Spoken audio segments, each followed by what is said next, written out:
नमस्कार, मैं शिवांगी चौधरी और आप देख रहे हैं वाई न्यूज। आइए नजर डालते हैं मथुरा और आसपास की कुछ खास खबरों पर। इस न्यूज बुलेटिन के प्रायोजक हैं बंसल फूड्स कृष्णानगर मथुरा। स्वादिष्ट भोजन का एकमात्र स्थान बंसल फूड्स। आज से चैत्र नवरात्रि शुरू हो गए हैं। देश भर में मंगलवार की सुबह से ही भक्तों की भीड़ माता रानी की पूजा अर्चना के लिए उमड़ पड़ी, लेकिन कोरोना की दूसरी लहर के चलते इस वर्ष श्रद्धालुओं की संख्या में कमी नजर आई। चैत्र नवरात्रि के पहले दिन देवी मंदिरों में सुबह से ही भक्तों का तांता लगना शुरू हो गया। हालांकि कोरोना की दूसरी लहर के चलते बहुत से लोगों ने अपने घर में ही पूजा अर्चना की। नवरात्रि के पहले दिन मां शैलपुत्री की पूजा अर्चना की गई। नवरात्रि को लेकर भक्तों में भी आस्था और उत्साह का माहौल दिखाई दिया। देश में कोरोना की दूसरी लहर का कहर जारी है। बीते 24 घंटे में करीब 1,61,000 से ज्यादा नए केस सामने आए, वहीं 800 से ज्यादा लोगों की मौत हो गई। देश की राजधानी दिल्ली में कोरोना बेकाबू हो गया है। बीते 24 घंटे में 13,500 नए मरीज सामने आए हैं। बेकाबू हालत को देखते हुए सीएम केजरीवाल ने केंद्र सरकार से अपील की है कि सीबीएसई बोर्ड की परीक्षाओं को रद्द कर दिया जाए। केंद्रीय मंत्री संतोष गंगवार व बीजेपी नेता अनिल बलूनी भी कोरोना संक्रमित हो गए हैं। दोनों ने मंगलवार को ट्वीट कर जानकारी दी। उत्तर प्रदेश की राजधानी लखनऊ में कोरोना के मरीजों की संख्या लगातार बढ़ती जा रही है। हालात यह है कि अस्पतालों में मरीजों के लिए बेड का इंतजाम भी नहीं हो पा रहा है। वहीं कॉल करने पर एम्बुलेंस भी घंटों देरी से पहुंच रही है। इन हालातों को देखते हुए प्रदेश के कानून मंत्री ब्रजेश पाठक ने स्वास्थ्य विभाग के आला अधिकारियों को पत्र लिखकर स्थिति को कंट्रोल करने की बात कही। वहीं उन्होंने कहा कि यदि परिस्थितियों को शीघ्र नियंत्रित नहीं किया गया तो लखनऊ में लॉकडाउन लगाना पड़ सकता है।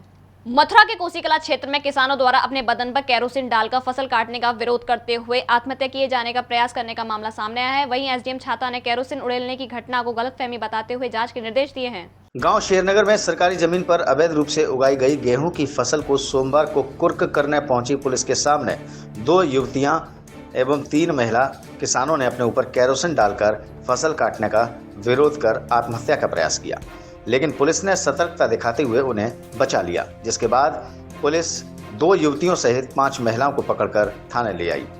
एसडीएम छाता हनुमान प्रसाद ने केरोसिन उड़ेलने की घटना को गलतफहमी बताते हुए जांच के निर्देश दिए हैं। थाना कोसीकला के ग्राम शेरनगर में ग्राम समाज की राजस्व की सरकारी भूमि पर अवैध रूप से कब्जा कर बोई गई गेहूं की फसल को पूर्व करने का एसडीएम छाता के आदेश के क्रियान्वयन हो रहा था एवं फसल की कटाई हो रही थी। इसी दौरान खेत में छुपा कर रखी गई केरोसिन की बोतलों को महिलाओं द्वारा अपने ऊपर डालने की कोशिश की गई, जिसे तत्परता से मौजूद पुलिस बल द्वारा मौके पर जाकर महिलाओं को सकुशल बचाया गया। इसमें किसी भी प्रकार की पुलिस द्वारा अभद्रता नहीं की गई एवं ग्रामवासियों द्वारा ऐसी कोई शिकायत भी नहीं की गई है। इस प्रकरण में कार्रवाई पुलिस द्वारा जीवन को बचाने के लिए किया गया है। अन्य विधिक कार्रवाई इस प्रकरण में प्रस्तुत है। मथुरा पुलिस को उस समय बड़ी सफलता हाथ लगी जब थाना सदर पुलिस के हत्थे 2 बदमाश चढ़ गए। दोनों बदमाशों ने 25 मार्च और 13 मार्च को 2 लूट की घटनाओं को अंजाम दिया था। मथुरा में अपराधियों के हौसले बुलंदियों को छू रहे हैं। ऐसा एक दिन भी नहीं जाता जब कोई बड़ी वारदात मथुरा जनपद के क्षेत्रों में नहीं होती हो। विगत कुछ दिनों में ऐसी कुछ वारदातें हो चुकी हैं जिनमें पुलिस अपना मुंह ताकती नजर आ रही है। ऐसा नहीं है कि पुलिस के द्वारा ऐसे अपराधियों के खिलाफ धरपकड़ के अभियान नहीं चलाए जा रहे, लेकिन अपराधी इतने शातिर होते हैं कि वह पुलिस की निगाहों में धूल झोंक कर निकल जाते हैं। लेकिन आज मथुरा सदर पुलिस के द्वारा 2 हिस्ट्री शीटर को गिरफ्तार कर जेल भेजा गया है। बता दें कि इन दोनों हिस्ट्री शीटर्स ने विगत 25 और 13 मार्च को 2 लूट की घटनाओं को अंजाम दिया था और एक दूध बेचने वाले नरेंद्र नाम के व्यक्ति को गोली मारकर घायल भी किया था। पुलिस के द्वारा दोनों हिस्ट्री सीटर के कब्जे से एक महिला से लूटी हुई चेन और मोटरसाइकिल एवं अन्य असला बरामद किए हैं। इस पूरे मामले की जानकारी देते हुए मथुरा के वरिष्ठ पुलिस अधीक्षक डॉक्टर गौरव ग्रोवर के द्वारा हमारी टीम को विस्तृत जानकारी दी गई। जनपद मथुरा के थाना सदर बाजार में एक दूध के व्यवसायी 13 मार्च को शहर क्षेत्र में दूध वितरण करके रात्रि के समय अपने घर महावन जा रहे थे। तभी गोकुल बैराज पर उनके ऊपर पिस्टल से फायर कर उनको गंभीर रूप से घायल कर दिया गया था। इस संबंध में थाने पर एक मुकदमा पंजीकृत किया गया था। इस घटना का सफल अनावरण कर लिया गया है। ये घटना बेसिकली लूट के इरादे से की गई थी। इस संबंध में 2 अभियुक्तों को गोपाल सारस्वत व अजय चौधरी को अरेस्ट किया गया है। घटना में प्रयुक्त जो पिस्टल है और साथ में जो बाइक इस्तेमाल हुई थी वो भी बरामद किया गया है। इस गैंग द्वारा सदर क्षेत्र में ही 25 तारीख को एक चेन स्नैचिंग की घटना की गई थी, उसका भी सफल अनावरण करते हुए चेन को बरामद कर लिया गया है। गोपाल सारस्वत नामक अपराधी के ऊपर पूर्व से ही मथुरा जनपद, अलीगढ़, आगरा व अन्य जनपदों से 24 मुकदमे पंजीकृत हैं और इसके साथ ही अजय चौधरी पर अन्य जनपदों से और मथुरा से मिलाकर के 12 मुकदमे प्रकाश में आए हैं। इन दोनों को अरेस्ट करके जेल भेजा जा रहा है और इनके ऊपर पहले से गैंगस्टर की कार्रवाई भी हो रखी है। इस विवेचना को भी अतिशीघ्र साक्ष्य क्रम में समाप्त करते हुए इनके ऊपर गैंगस्टर व अन्य कठोर कार्रवाइयां की जाएंगी। मथुरा के बीएसए कॉलेज में आयोजित नववर्ष मेले का समापन नव संवत्सर की शुभकामनाओं के साथ हुआ। इस मौके पर रंगोली, मेहंदी, नृत्य आदि प्रतियोगिता का आयोजन किया गया। मथुरा के बीएसए कॉलेज में आयोजित नववर्ष मेले के समापन कार्यक्रम में प्रदेश के कैबिनेट मंत्री चौधरी लक्ष्मी नारायण पहुंचे, जहां उन्होंने मां भगवती के चित्रपट के सम्मुख दीप प्रज्वलित कर कार्यक्रम का शुभारंभ किया। इस दौरान सभी अतिथियों का समिति पदाधिकारियों द्वारा पटका पहनाकर और स्मृति चिन्ह भेंट कर अभिनंदन किया गया। इस अवसर पर उदयपुर राजस्थान के लोक कलाकारों द्वारा कठपुतली नृत्य की मनमोहक प्रस्तुतियां भी दी गईं। इससे पूर्व आयोजित प्रतियोगिताओं के अंतर्गत सीनियर वर्ग रंगोली, मेहंदी, एकल नृत्य और लोकगीत प्रतियोगिता का आयोजन किया गया। मेला में पधारे सभी आगंतुकों को नववर्ष मेला समिति की ओर से गंगाजल और नववर्ष शुभकामनाएं कार्ड निःशुल्क भेंट किए गए। 1 जनवरी का क्या इतिहास है? नववर्ष का इतना इतिहास है केवल कि 25 दिसंबर से है वो 1 जनवरी जुड़ गया, कोई इतिहास नहीं। लेकिन जिनके नाम से विक्रम संवत है, यदि उनके इतिहास को कोई देखेगा तो लगेगा कि भगवान राम के वंशज भारतवर्ष में कई कई बार जन्म लिए हैं, कई कई बार पैदा हुए हैं। ऐसे विक्रमी संवत के अवसर पर और फिर संघ तो सनातन धर्म की धुरी है। यदि संघ के द्वारा ही ये कार्यक्रम आयोजित नहीं किए जाएंगे तब तो फिर भूल जाएंगे लोग। आज ये हमारा 2 दिवसीय मेला का अंतिम दिन और मैं मीडिया के माध्यम से बताना चाहता हूँ कि कल और आज ये सब मिला करके 500 से अधिक प्रतिभागियों ने प्रतियोगिताओं में भाग लिया है। ये जो प्रतियोगिताएं हमारी हुई हैं इसमें रंगोली, रूप सज्जा, चित्रकला, लेखन प्रतियोगिता, एकल नृत्य, समूह नृत्य, लोकगीत गायन, ऐसी विभिन्न प्रकार की प्रतियोगिता हुई हैं और लगभग 550 प्रतियोगियों ने इसमें भाग लिया। लिंग जांच और ऑपरेशन की शिकायत मिलने के बाद सोमवार को फरीदाबाद के चौहान नर्सिंग होम पर स्वास्थ्य विभाग की टीम ने छापामार कार्रवाई की, जहां से टीम ने अवैध दवाइयां और आदि बरामद की। फरीदाबाद के बल्लभगढ़ चावला कॉलोनी का ये नजारा है, जहां पर पलवल स्वास्थ्य विभाग की टीम को काफी समय से शिकायत मिल रही थी कि चावला कॉलोनी के अंदर चौहान नर्सिंग होम पर लिंग परीक्षण का कार्य किया जा रहा है। इस मामले में नर्सिंग होम पर छापेमारी के दौरान डॉक्टर दंपति को 15,000 रुपए सहित हाथों में कागजों समेत पकड़ा गया। वहीं नोडल अफसर हरीश की माने तो स्वास्थ्य विभाग की टीम को काफी समय से शिकायत मिल रही थी कि बल्लभगढ़ के चावला कॉलोनी में अवैध रूप से लिंग परीक्षण और वजन करने का काम चल रहा है। इसी के आधार पर पलवल स्वास्थ्य विभाग की टीम की तरफ से सूचना मिलने पर फरीदाबाद और पलवल स्वास्थ्य विभाग की टीम द्वारा संयुक्त ऑपरेशन किया गया। इस मौके पर अवैध दवाइयाँ, MTP किट और ऑपरेशन करने वाले उपकरण भी बरामद हुए हैं। फिलहाल स्वास्थ्य विभाग की टीम की ओर से डॉक्टर दंपति के खिलाफ कार्रवाई शुरू कर दी गई है। ये सिविल सर्जन पलवल को सूचना मिली कि बल्लभगढ़ के इस इलाके में सुंदरपाल चौहान और उनकी पत्नी अंजू चौहान अवैध रूप से लिंग जांच और MTP का धंधा करते हैं और उसके लिए 10-15 हज़ार रुपये, 20,000 रुपये जितना जैसे बनता है उतना लेते हैं। तो ये पलवल की और हमारी जॉइंट कार्रवाई है, जिसमें हमें निकल के आया कि ये यूपी के विभिन्न ज़िलों में लिंग जांच करवाते हैं अवैध रूप से और वहाँ से जैसे फ़ोन पर इनको वार्तालाप हो जाती है, लड़का या लड़की राजा रानी इस तरीके से कुछ कोड में बताते हैं और यहाँ पर ये गर्भपात भी करते हैं। गर्भपात की भी यहाँ पर दवाइयाँ मिली हैं। तो ये PNDT और MTP और इनकी जो डिग्री है वो भी अवैध लग रही है, तो उसके तहत भी मुकदमा दर्ज किया जाएगा। ये चौहान क्लिनिक के नाम से एक क्लिनिक चल रही है, जिसमें एक डॉक्टर साहब हैं जो अपने आप को BMS डॉक्टर साहब बताते हैं। उनकी अभी हमने रजिस्ट्रेशन देखा है, डिग्री मिली नहीं है, तो उसको वेरीफाई कराएंगे, पता चलेगा। किस शिकायत के आधार पर जो है छापेमारी की गई? ये काफ़ी दिन से शिकायत आ रही थी कि यहाँ पे इलीगल सेक्स डिटर्मिनेशन होता है, लड़के लड़की की जांच की जाती है। ये लोग अल्ट्रासाउंड कराते हैं और MTP भी कराते हैं, उसके बाद में लड़की होती है तो एबॉर्शन कराते हैं। इसके ऊपर कार्रवाई की गई है। यहाँ रुकेंगे एक छोटे से ब्रेक के लिए।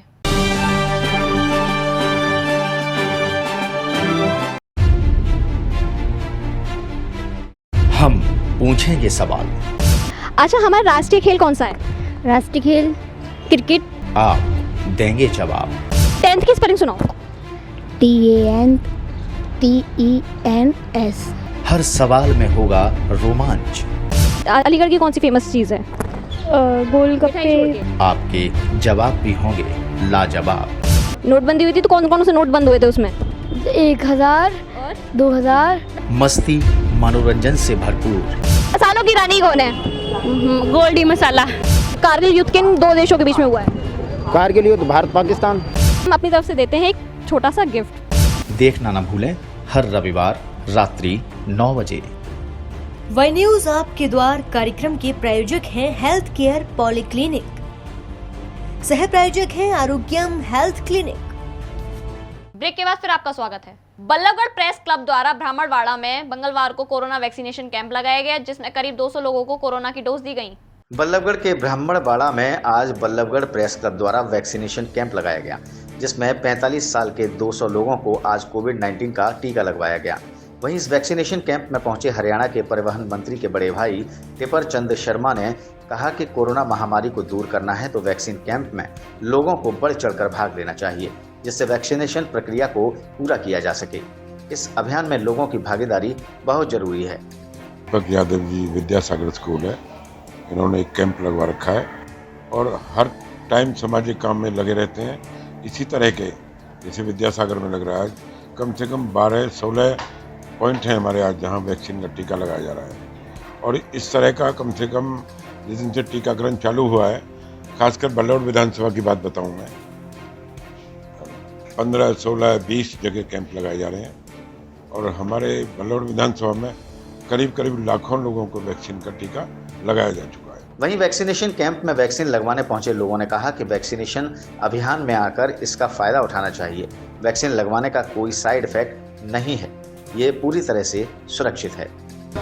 ऐसा कुछ भी नहीं है, ना तो कोई कमजोरी है और अभी वैक्सीन लगा है और वैक्सीन आई थिंक सभी को लगवाना चाहिए, क्योंकि अगर ये ड्राइव जो चल रहा है, टीका उत्सव जो चल रहा है, वो टीका उत्सव का पूर्ण फ़ायदा उठाएं लोग और कोई भी किसी भी प्रकार की कोई कमजोरी नहीं है और इससे बचाव भी होगा। और क्या कुछ संदेश देना चाहेंगे जो 45 साल के जो युवा हैं यहाँ जिनको ज़्यादा से ज़्यादा प्रेरित करने की कोशिश की जाएगी? संदेश यही देना चाहूँगा कि युवा इस उत्सव में बढ़ चढ़कर भाग लें, जिससे कि जो कोविड की महामारी पूरे विश्व में, पूरे प्रदेश में फैली हुई है, कोविड का टीका लगवाएंगे तो हो सकता है कि किसी प्रकार से हमारी जो महामारी है रुके और बचाव हो। हमारे बुजुर्गों का ध्यान में रखते हुए, हमारी आने वाली पीढ़ी का ध्यान में रखते हुए युवाओं को ये टीका लगवा के भी संदेश देना चाहिए। कड़ी सुरक्षा व्यवस्था के बीच पंचायत चुनाव हेतु कासगंज में नामांकन प्रक्रिया शुरू हो गई है। इस दौरान ब्लॉक के बाहर बड़ी संख्या में समर्थकों का जमावड़ा लगा रहा। कासगंज जनपद में होने वाले त्रिस्तरीय पंचायत चुनाव को लेकर आज मंगलवार को कड़ी सुरक्षा व्यवस्था के बीच नामांकन प्रक्रिया शुरू हो गई। प्रक्रिया के पहले दिन जिला पंचायत सदस्य, ग्राम प्रधान, क्षेत्र पंचायत के अलावा ग्राम पंचायत सदस्यों ने नामांकन किया। कासगंज सदर ब्लॉक परिसर में पहला नामांकन ग्राम प्रधान इखौना से दिनेश पुत्र राजपाल, जबकि बीडीसी पद पर सोमेंद्र पुत्र राम सिंह निवासी कॉलोनी रफातपुर से टेबल नंबर 1 पर अपना नामांकन दाखिल किया। इस दौरान बड़ी संख्या में ब्लॉक के बाहर समर्थकों का जमावड़ा रहा। तहसीलदार अजय कुमार यादव ने कासगंज ब्लॉक परिसर की नामांकन व्यवस्था बनाए रखने की जिम्मेदारी संभाली। नामांकन पत्र लोग जो है वो जमा करने जा रहे हैं, तो हमारे 2 आरओ और 23 उसके क्षेत्र पंचायत के और ग्राम पंचायत के आरओ सबकी टेबल लगी हुई है और सभी लोग यहाँ प्रयास कर रहे हैं। सभी लोग मास्क और सोशल डिस्टेंसिंग के साथ हम लोग यहाँ देख रहे हैं। प्रत्याशी और एक प्रस्तावक उसके साथ जा रहा है। वहाँ 3 हमारे काउंटर लगे हुए हैं जो इसके कोविड-19 के, वहाँ अपना हाथ सैनिटाइज करके और मास्क लेकर के जा रहे हैं। काउंटर्स पर ये अपने नामांकन पत्र जमा करें तो एआरओ उसके प्रथम दृष्टया देख करके, चूँकि स्क्रूटनी बाद में होनी है, तो प्रथम दृष्टया उसको देखने के बाद वो नामांकन पत्र जमा कराए जा रहे हैं। प्रयास ये किया जा रहा है कहीं भी भीड़ न लगे और जैसे ही नामांकन पत्र जमा हो रहे हैं वैसे लोग बाहर आ जा रहे हैं। अभी तक देखा जा रहा है भीड़ का रहना बराबर चिपक के चल रहे हैं लोग, क्योंकि कहीं ना कहीं कोरोना गाइडलाइंस का पालन नहीं हो रहा। लोकतंत्र का पर्व है, उत्सव है, प्रयास कर रहे हैं। आप देख रहे हैं सभी लोग जो है मास्क लगाए हुए। लोकतंत्र आप देखिए हमारे आगे ही सैनिटाइज कराया जा रहा है। 3 हमारे वो लगे हुए हैं। लोकतंत्र के पर्व में कोरोना वायरस का इतना बड़ा प्रकोप है और प्रयास कर रहे हैं, आप पूरा प्रयास कर रहे हैं। कासगंज में जिलाधिकारी ने प्रत्येक नामांकन केंद्र पर कोविड हेल्प डेस्क स्थापित करने के निर्देश दिए हैं। इसी के तहत नामांकन दाखिल करने वाले प्रत्याशियों को कोरोना गाइडलाइन के तहत प्रवेश दिया गया। देश भर के साथ जनपद कासगंज में बढ़ते कोविड-19 के प्रकोप को लेकर जिलाधिकारी चंद्र प्रकाश सिंह ने आज से शुरू होने वाले प्रत्येक नामांकन केंद्र पर कोविड हेल्प डेस्क स्थापित करने के निर्देश दिए हैं। इसी को लेकर कासगंज ब्लॉक परिसर में बनाई गई कोविड हेल्प डेस्क कर्मियों ने नामांकन दाखिल करने वाले प्रत्याशियों और प्रस्तावकों को सैनिटाइज थर्मल स्क्रीनिंग के अलावा मास्क लगाकर प्रवेश कराया। यहाँ पे जिसको मास्क नहीं होते मास्क लगाते जा रहे हैं, हैंड सैनिटाइज कराए जा रहे हैं और थर्मल स्क्रीनिंग की जा रही है। अब तक कोई किसी प्रकार का नहीं, अब तक कोई नहीं, बस ये नॉर्मल है, सारे लोग ऐसा कुछ नहीं। यूपी के जनपद कासगंज में भी कोरोना की दूसरी लहर के बीच मंगलवार को चैत्र नवरात्रि की शुरुआत हो गई है। प्रथम दिन माता रानी के मंदिरों में भक्तों का सैलाब उमड़ पड़ा। भक्तों ने माता रानी की आराधना कर कोरोना से निजात दिलाने के लिए प्रार्थना की। हिंदू समाज में नवरात्रों का बड़ा महत्व है। चैत्र नवरात्रि में माँ दुर्गा के 9 स्वरूपों की अलग अलग आराधना और पूजा की जाती है। इन दिनों पूरा माहौल भक्तमय हो जाता है।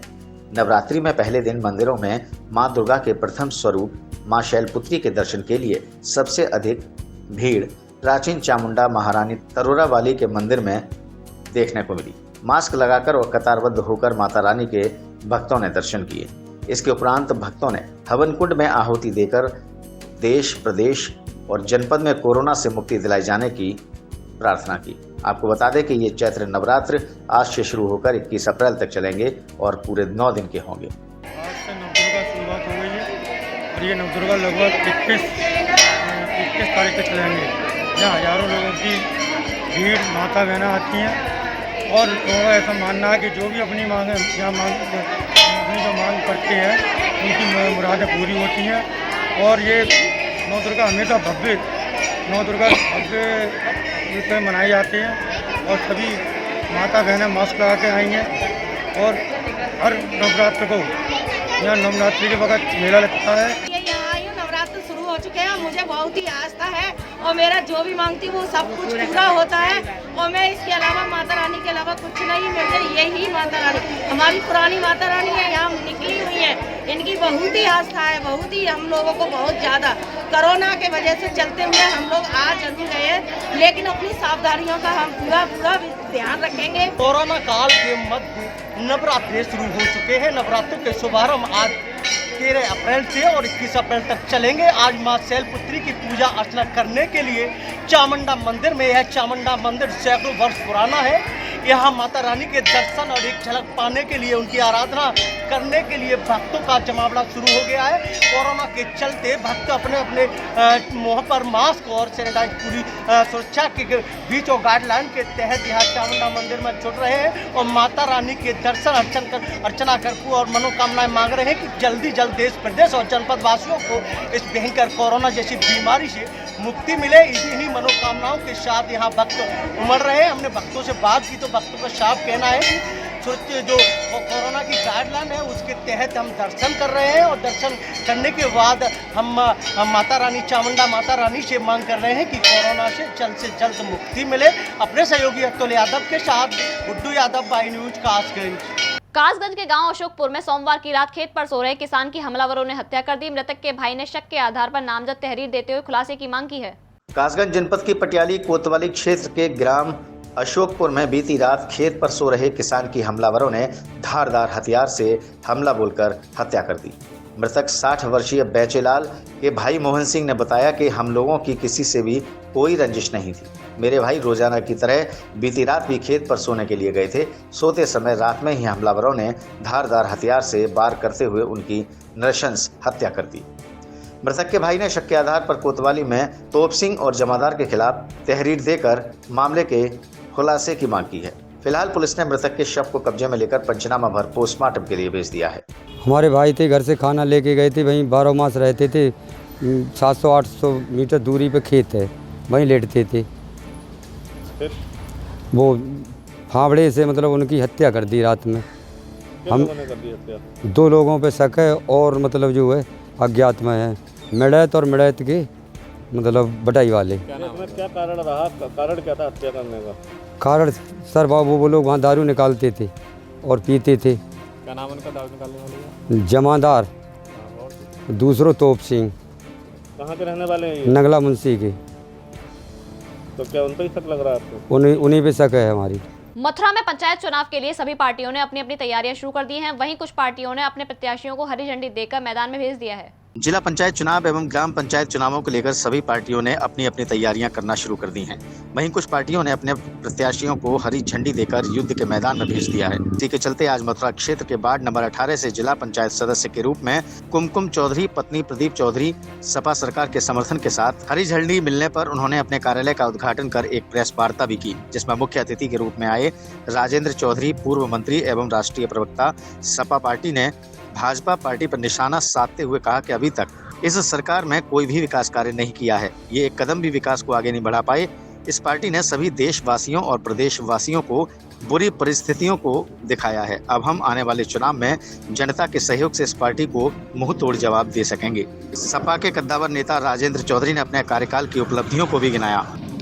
बोल ही दिया, जिला पंचायत का चुनाव है और ये लोकतंत्र के लिए बहुत ज़रूरी है। यहाँ पर श्रीमती कुमकुम चौधरी उम्मीदवार हैं वार्ड 18 से, उनकी जीत की अपील करता हूँ और इस उनके कार्यालय का आज शुभारंभ हुआ है। प्रदीप चौधरी लगातार यहाँ काम करते हैं। जब हमारी सरकार थी तो श्री अखिलेश यादव जी मुख्यमंत्री थे, तब भी प्रदीप जी ने जो कहा उस पर अमल किया गया और इस क्षेत्र का भी विकास हुआ। हमारी सरकार की ये प्राथमिकता है कि हम पूरी ईमानदारी के साथ उन योजनाओं को लागू करें जो जनहित में हैं, जो सार्वजनिक हित में हैं और जो जिलों में, देहात में या अलग अलग तीर्थ स्थल हैं वहाँ भी समाजवादी सरकार ने काम किया है।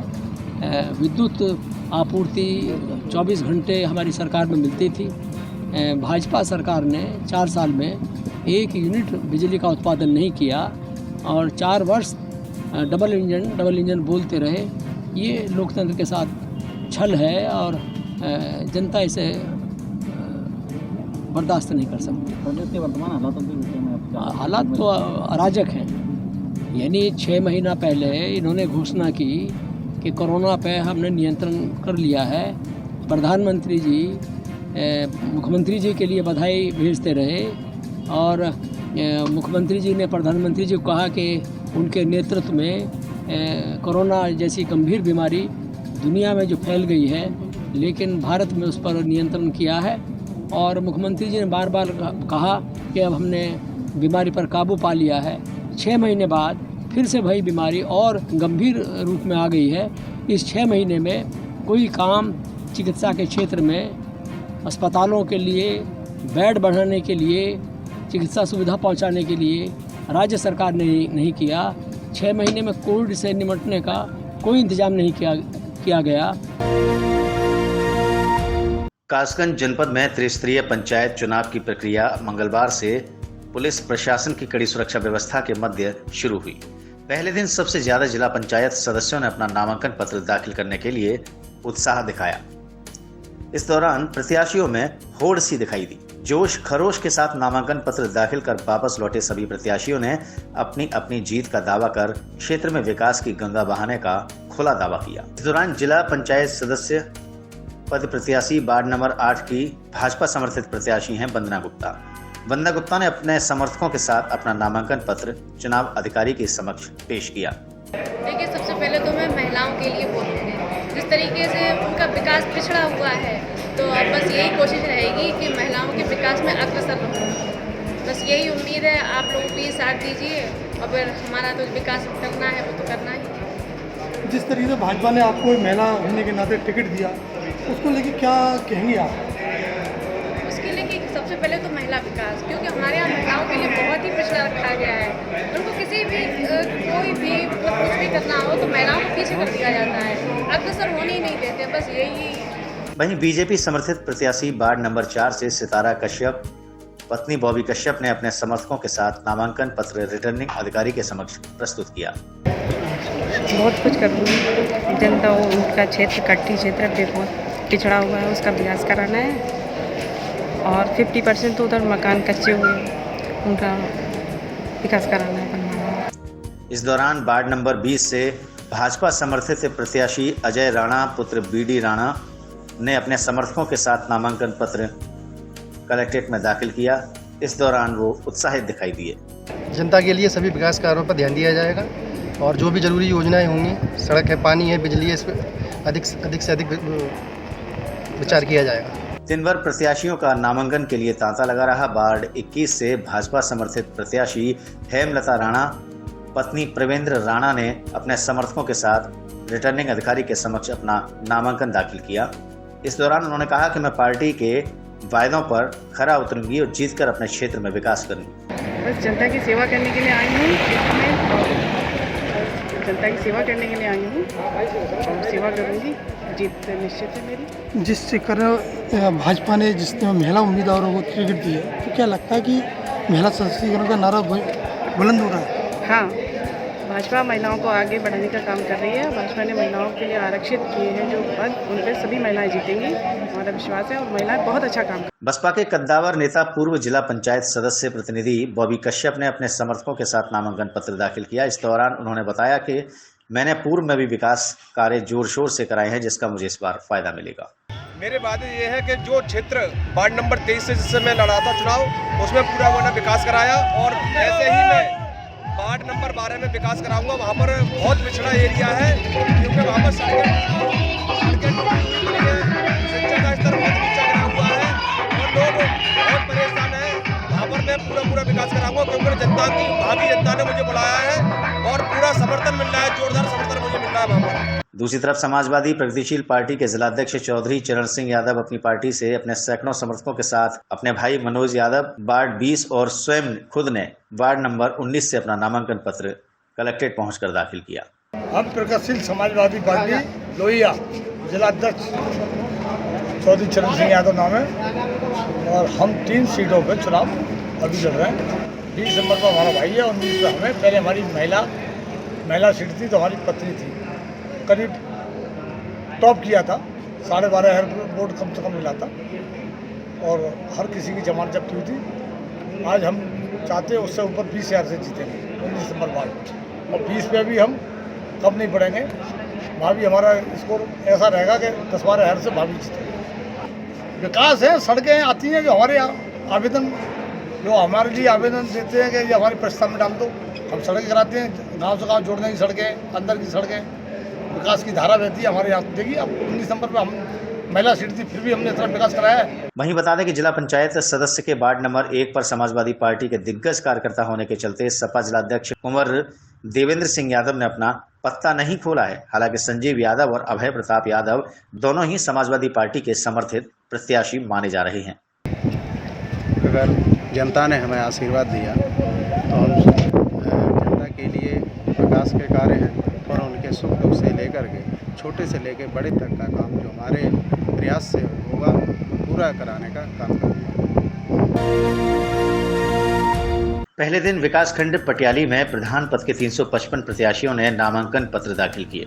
वहीं ग्राम पंचायत सदस्य 71 एवं क्षेत्र पंचायत सदस्यों ने 269 नामांकन पत्र दाखिल किए। सामान्य निर्वाचन 2021 को स्वतंत्र, निष्पक्ष एवं व्यवस्थित ढंग से संपन्न कराए जाने के लिए विकासखंड कार्यालयों में नामांकन स्थलों को फूल मालाओं और गुब्बारों से बखूबी सजाया गया, जहां बड़ी संख्या में प्रत्याशियों द्वारा नामांकन पत्र जमा किए गए। सभी नामांकन स्थलों पर बैरिकेडिंग और पर्याप्त तादाद में पुलिस फोर्स लगाकर नामांकन पत्रों को जमा कराया गया। वहीं 45 वर्ष से अधिक आयु वाले प्रत्याशी को कोविड वैक्सीन भी लगवाई गई। इस वक्त हम मौजूद हैं कासगंज जनपद के विकासखंड पटियाली में और आज यहाँ नामांकन के लिए ग्राम पंचायत सदस्य और प्रधान पद के उम्मीदवार नामांकन के लिए यहाँ आए हुए आप देख सकते हैं। ब्लॉक द्वारा यहाँ पे बढ़िया व्यवस्था, उचित व्यवस्थाएं कराई गई थी। गुब्बारे और पंडाल वगैरह सारे यहाँ पर लगे हुए हैं और ये काफ़ी भीड़ जो प्रधान पद के उम्मीदवार हैं वो यहाँ लगे हुए हैं और सदस्य ग्राम पंचायत सदस्य जो उम्मीदवार हैं वो उस साइड लगे हुए हैं और आप देख सकते हैं। आइए इनसे बात करते हैं जो प्रधान पद के उम्मीदवार हैं। तो कहाँ से कौन चुनाव लड़ रहा है, क्या नाम है आपका? मेरा नाम श्यामपाल सिंह। अच्छा श्यामपाल जी, कहाँ के रहने वाले हैं आप? नवादा गांव के। क्या प्रधानी लड़ रहे हैं आप? जी प्रधानी। इससे पहले भी लड़े थे कि पहली बार लड़ रहे हैं? तीसरी बार लड़ रहे हैं। अभी मौजूदा प्रधान कौन है गांव में? बालेश्वर सिंह। तो अभी जो तीसरी बार आप लड़ रहे हैं तो एक भी बार प्रधान रहे हैं, नहीं रहे हैं गाँव? नहीं अभी नहीं, हम नहीं हो पाए। तो क्या आशा लगती है आपको, गाँव वालों की क्या उम्मीद है? अब की बार हम जीतेंगे। जीतेंगे। चलिए अच्छी बात है, जीतेंगे, बधाई हो आपको जीतने से पहले। क्या नाम है आपका? रत्नेश कुमार। कहाँ रहते हैं आप? चौकी अतनपुर। अतनपुर। क्या उम्मीदवार हैं प्रधानी? क्या प्रधान पद के उम्मीदवार सिकंदरपुर ग्राम पंचायत मनौना से मनोज क्या पहली बार चुनाव लड़ रहे हैं आप? पहली बार चुनाव लड़ रहे हैं। किस उम्मीदों को लेकर चुनाव लड़ रहे हैं, क्या करेंगे चुनाव जीत के? चुनाव जीतेंगे, विकास करेंगे पूरी पंचायत में। पूरी पंचायत की निगाहें हमारे ऊपर हैं, हमारी निगाहें पूरी पंचायत के ऊपर हैं। जनता का क्या रुझान लग रहा है आपकी तरफ? जनता का रुझान है 100%। इससे पहले अभी मौजूदा प्रधान कौन है वर्तमान में? बालेस्टर सिंह। बालेस्टर सिंह। तो क्या उम्मीद है आपको आप जीतेंगे चुनाव? बिल्कुल सर। चलिए आइए और भी बात करते हैं। हमारे साथ ये भी मौजूद है। क्या नाम है आपका भैया? रमेश चंद। क्या प्रधानी लड़ रहे हैं आप चुनाव? प्रधानी लड़ रहे हैं। तो कुछ गाँव से हैं आप? नवादा से। तो अभी मौजूदा प्रधान कौन है वहाँ पे? हाँ, बालेस्टर हैं। तो आप भी चुनाव लड़ रहे हैं, तो क्या उम्मीद लगती है चुनाव जीतने की? जीतने की तो उम्मीद सब कर रहे हैं साहब, जीतने की है उम्मीद। जीतने की उम्मीद है। चलिए इस समय यहाँ पे कोई जो मौजूदा प्रधान हैं वो कोई नामांकन के लिए आए हुए हैं। चलिए हमारे साथ एक उम्मीदवार और हैं प्रधान पद के, इनसे जानते हैं। क्या नाम है आपका? पंकज चौहान। अच्छा पंकज जी, कहाँ के रहने वाले हैं आप? ग्राम पंचायत नरथर से। क्या आप तो मौजूदा प्रधान हैं वहाँ पे? जी। तो क्या दोबारा से फिर चुनाव लड़ रहे हैं आप? जी, दोबारा चुनाव लड़ रहे हैं। तो आप किस उम्मीदों को लेकर चुनाव लड़ रहे हैं? जनता का क्या रुझान है आपके प्रति? जनता का रुझान अच्छा है, फिर भी दोबारा भी प्रधान चुने जाएंगे। दोबारा प्रधान चुने जाएंगे। चलिए अच्छी बात है।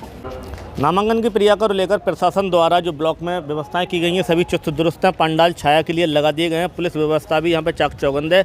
काफ़ी पुलिस फोर्स यहाँ पे तैनात है और बारी बारी से लोग अपने नामांकन पत्रों को यहाँ पे जमा कर रहे हैं। वाई न्यूज़ से मैं आपके साथ आमिर कुरैशी। फिलहाल इस बुलेटिन में इतना ही। देखते रहें वाई न्यूज़। नमस्कार।